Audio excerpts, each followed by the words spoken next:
It's really something. This is a voluntary waiving all those rights that people want to think about, like that they have, and probably might want to complain if someone came to actually snatch them up and talk about, I got rights. You done waived them all. No, you don't. You understand? That's how this works.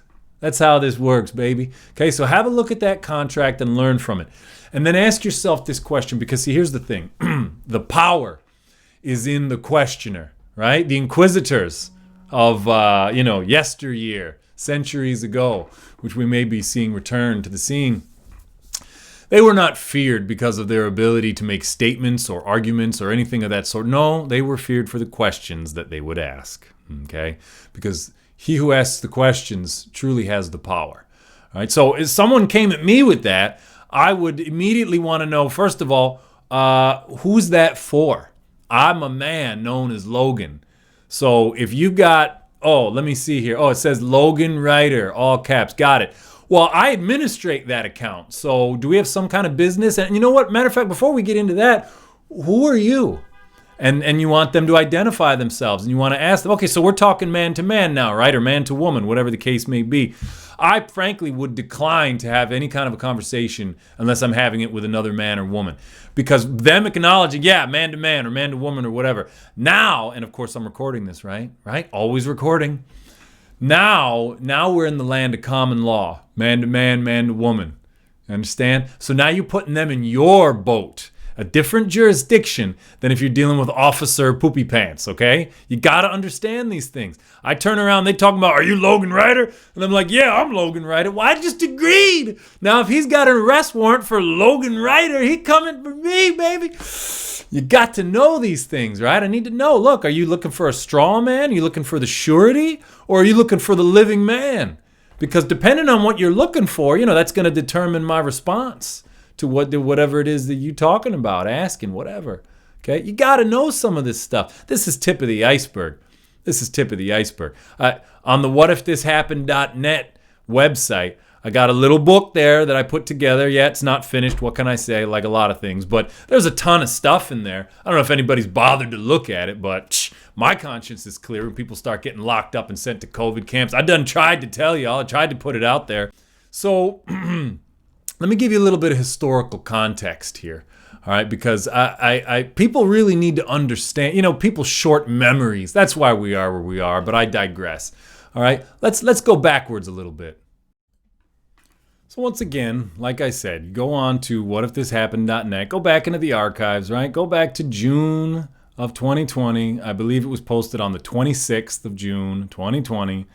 And I've linked there to a Federalist article that talks about none other than Joe Biden, right? The anointed one. Joe Biden, who pulls out of the pack without even having a debate and makes his way to the fore, right? What does he have to say? And that's what's being commented on in the Federalist article. He is talking smack about our English common law heritage and how it's got to go. And he links it to white supremacy. And now there's a subject for another video. White supremacy. It is not all it's cracked up to be. Just for the record, I'm about as mixed race as a man can get. Yes, I've got black and I've got Spanish and I've got all kinds of wild stuff. I don't even care anymore. I'm frickin' man, all right? But just for the record, I definitely don't identify as white. But it's really interesting. Everything bad is now like white supremacy. It's remarkable. These people have got something else going on. That's another video. But so we've got the anointed one, Joe Biden, talking about how, this English common law foundation of our system of law here in America. He admits that that's what it is, English common law foundation of our system of law. And he's saying it's got to go. That's remarkable. And again, now this isn't just some dude. This guy's the anointed one who, without a debate, managed to pull to the front.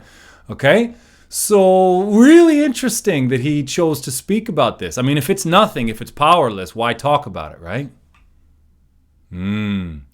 And so, interestingly enough, there's another fella who I'll throw up here real quick, Miles Guo. And he's a whole nother conversation, a whole nother video.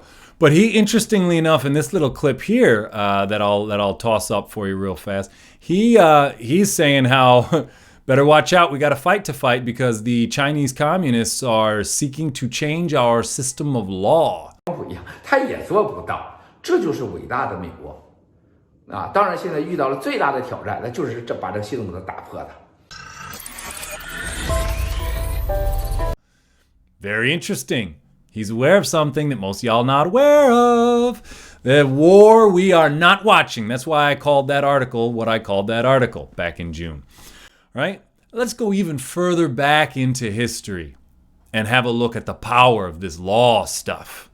Okay? We are now going to take a look at a book that was written by a fellow who was digging into ancient history of a crusade against Europeans. And, that's one of the interesting things is that, we generally think of the Crusades as the unholy Roman Catholic Church's purge of various peoples, for the most part in other lands. But there was a massive crusade right in France to get rid of the Cathars. Now, the Cathars had a very interesting set of beliefs.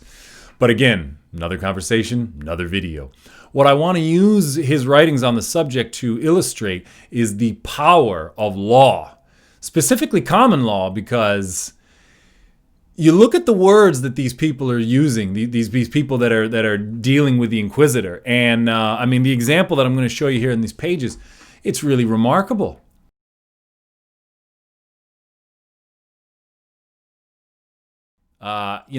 He's asking questions and he's basically just saying, hey, look, I'm an idiot. I don't know any of this stuff. You tell me. How am I supposed to know the answer to that question? I'm an idiot. You're the church leader. I listen to you. You tell me.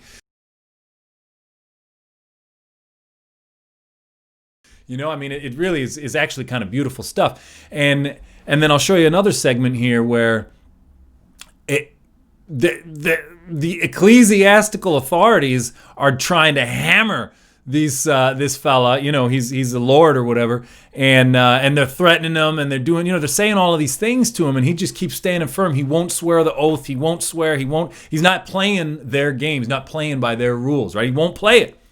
Standing firm. They're threatening him and threatening him and threatening him.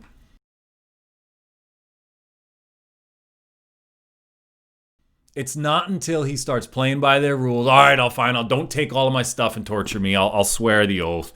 At that point is when they take his stuff and start torturing him. Because he started playing their game.